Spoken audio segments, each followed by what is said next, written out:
Now, Dr. Penny, we are almost coming to an end of our broadcast, and maybe briefly, I would like you to talk about the stigma and shame that are most of the time we we are stuck there because of what gonna follow, the shame, the community, the social media. Remember, like this generation now, probably we had a lot of photos that we posted together. Maybe I'm a religious leader, I'm doing counseling that I used to do back then in All Saint. So that shame and stigma that comes after the, Yeah. let's say maybe after the breakup, and because of this domestic violence, can you just highlight to us about the shame and stigma?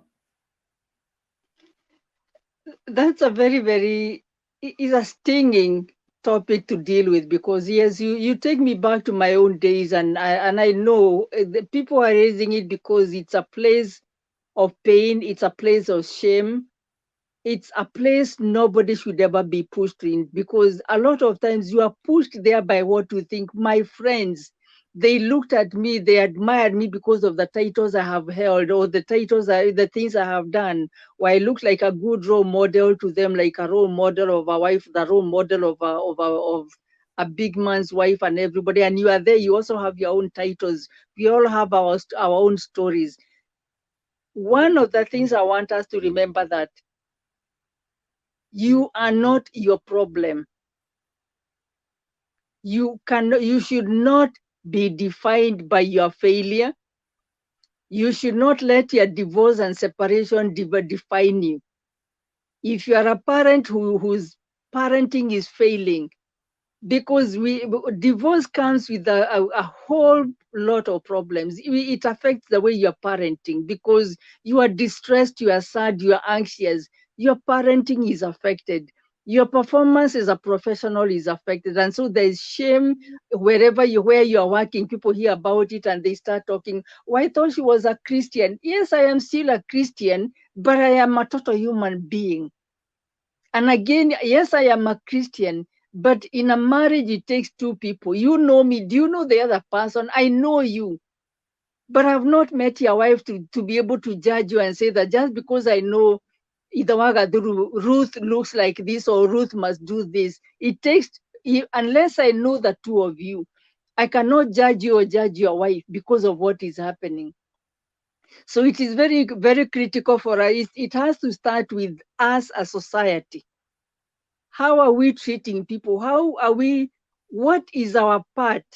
What part are we playing that is causing people to go into hiding? When marriages break, instead of coming for counseling, they're even ashamed to come for counseling. By the way, I do online therapy. I am a telehealth provider. So if you are ashamed of going to a counselor, just who sees you in the office, I'm available. I am a pastoral counselor, so you can call me from whichever state. We'll talk. I've gone through it, and I always say that I do not cancel from my PhD. I cancel through my pain. I cancel from a relevant place where I can hear you and not judge you. And that is what we are needing from many of us. And I like it's nice to hear Grace Karaoke there. She's also a very, very good one, a very professional lady, one with experience and as a professional. And I know there are many others who can share what I am saying.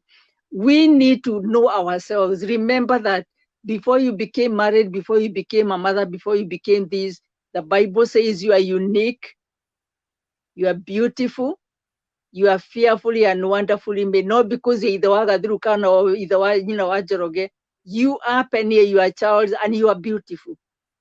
So whatever happens after you get married and after you get these children and after you have invested, you are a Dr. So and Dr. the other, you are who God created.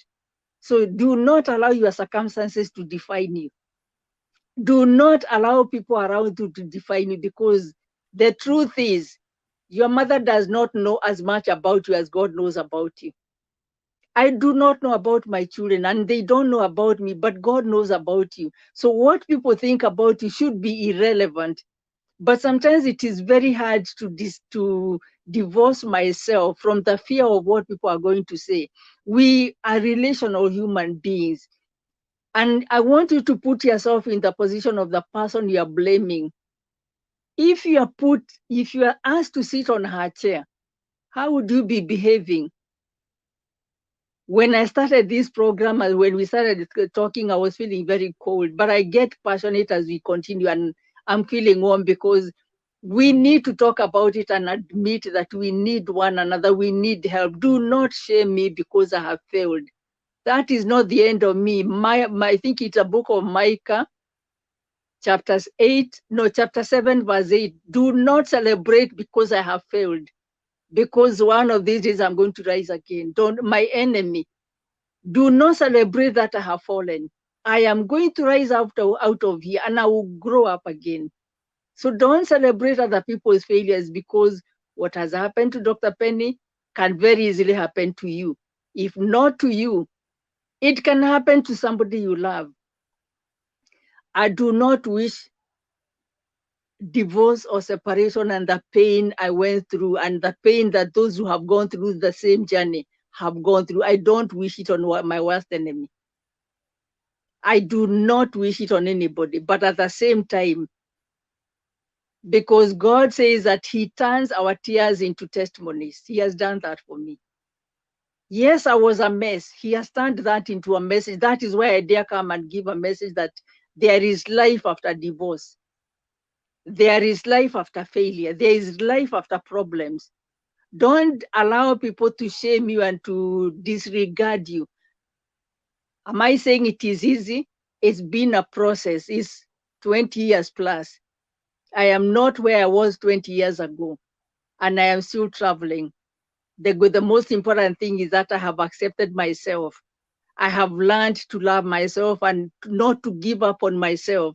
And I'm using me as an example. So if you are there and you're going through these things, if it works, it works. The one thing I would recommend is do not jump out too quickly. Give it your very best so that when you jump out by necessity, you are not left saying, I wish. Do not leave room for I wish. And that was my problem. But again, do not overstay. I did overstay. How do I know I overstayed?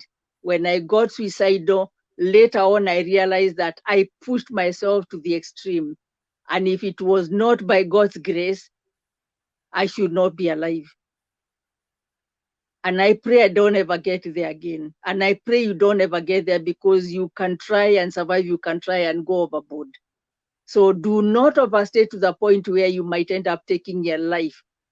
Do not overstay to the point where you can end up killing the person who is abusing you, because it has happened. They can push you overboard and you kill somebody. It is not worth it. Sure. You started alone, you can do it again. And remember that God says, do not be afraid. They might walk away, but I will not leave you. I will not forsake you. God did it yesterday for somebody. He will do it again. He has done it for Dr. Penny. He will do it for somebody today. And if you are there, you are listening to me. I'm not saying jump out, but I just want to remind you that you do not want to risk your life. Don't live with somebody who is telling you that somebody is dying in this house and it is you. Those death threats very quickly amount into real deaths. Don't worry what we are going to say when you jump out, because jump out for your life. If you die, we'll bury you and move on with our lives. If you die, you are going to leave your children alone. You leave a mother who has been crying for you, crying alone. It is not worth it.